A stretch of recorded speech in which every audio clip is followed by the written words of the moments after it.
İndiki qızlar rahatlıq istəyir. Eşitmisiniz heç bu cümləni? Niyə istəməsinlər ki? Biz də rahatlıq istəyirdik, amma cürətimiz yox idi.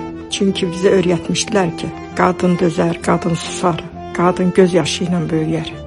Biz dözdük, amma nəyə? Bəzən sevgisizliyə, bəzən hörmətsizliyə, bəzən də qadınsan deyib üstümüzə qoyulan yükə. İndi bu qızlar rahatlıq istəyir.